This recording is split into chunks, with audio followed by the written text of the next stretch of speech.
Sejarah seni lukis Nusantara. Kesenirupaan yang berkembang di Indonesia tidak banyak diketahui. Hal itu karena karya tulis yang mengupas perjalanan seni rupa masih sedikit dan terbatas pada kalangan akademis. Namun seiring perjalanan waktu dan kemajuan teknologi, sejarah seni rupa di Indonesia mulai jelas.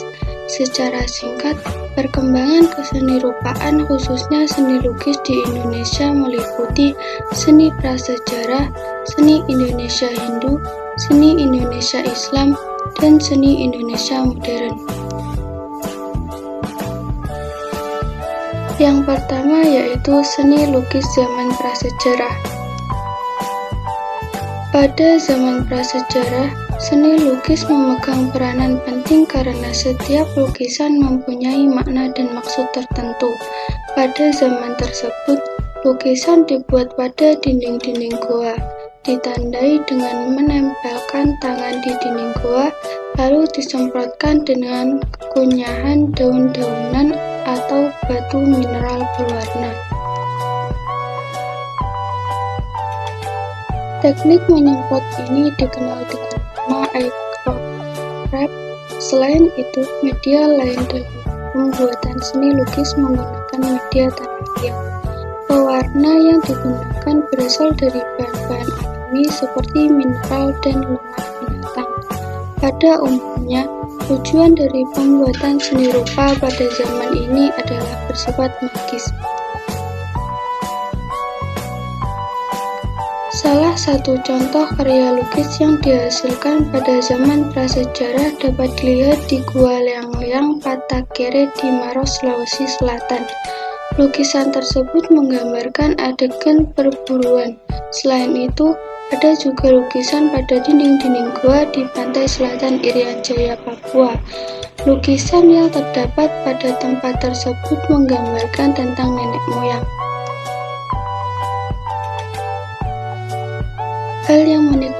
Hal yang menarik perhatian pada lukisan di tempat tersebut yang tersebar di daerah yang amat luas itu adalah siluet tangan yang terdapat di mana-mana. Cap tangan ini terdapat pula di Sulawesi Selatan, pada lukisan di tebing batu di Teluk Sulaiman Serang, di Teluk Berau Papua, dan di Pulau Arguni dan Kepulauan Kei. Selain motif bayangan tangan, motif yang terdapat di banyak tempat ialah sosok manusia, perahu, matahari, bulan, burung, ikan, kura-kura, manusia, kadal, kaki, dan babi rusa. Adapun contoh dari seni lukis zaman prasejarah yaitu Leang-Leang. Lukisan prasejarah Gua Leang-Leang, Kabupaten Maros, Sulawesi Selatan. Lukisan gua di Sulawesi Selatan pertama kali dilakukan oleh C.H.M. Herentpam pada tahun 1950. Lukisan tersebut ditemukan di Leang Patai dengan cap-cap tangan berlatar belakang cat merah.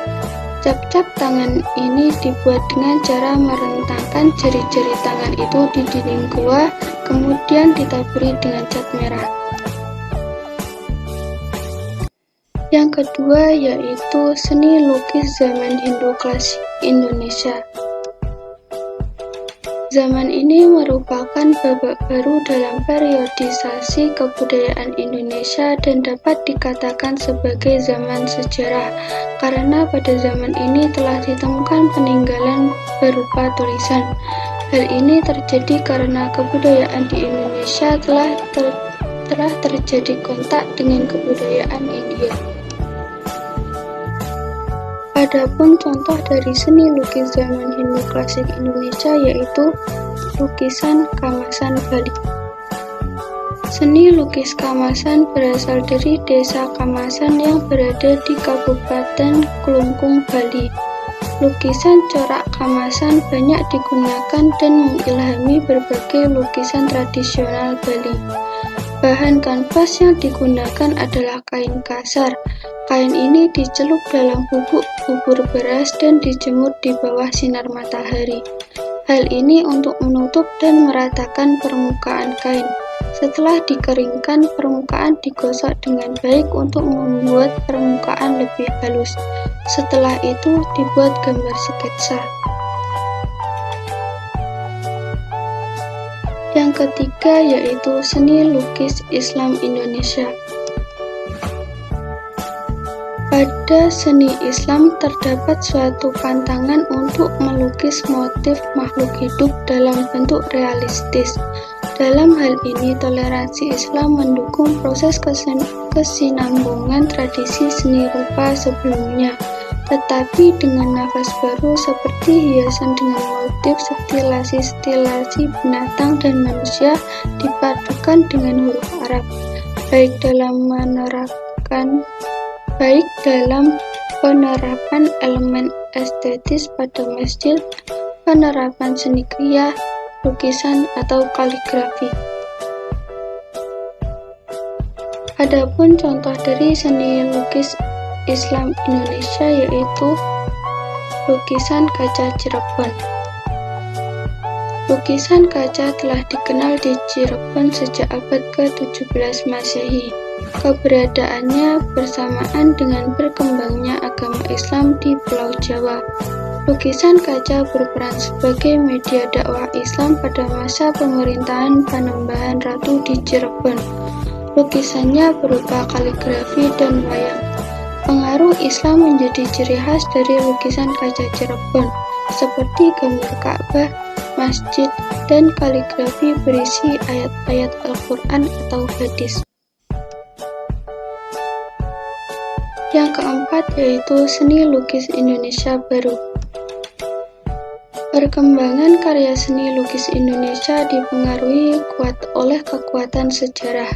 Seni lukis pada masa ini mengalami perkembangan yang sangat pesat seiring dengan perkembangan seni rupa Indonesia, di mana tokohnya seperti Raden Saleh, Affandi, Basuki Abdullah, dan kawan-kawan lainnya. Adapun contoh dari seni lukis Indonesia baru yaitu lukisan Semar Yogyakarta. Seniman Sujiwo Tejo mengekspresikan beragam karakter tokoh pewayangan Semar ke dalam aneka lukisan. Meski dilukis dalam beragam karakter, sang seniman sekaligus dalang ini tetap ingin menggambarkan arti penting Semar sebagai tokoh penengah dan pemersatu. Misalnya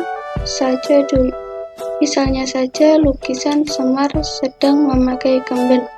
Sujiwo seperti hendak mengatakan, Semar bukan hanya sosok yang tegas dan kuat, tapi juga lemah lembut dan menyayangi. Beberapa contoh lain di antaranya seperti lukisan di bawah ini.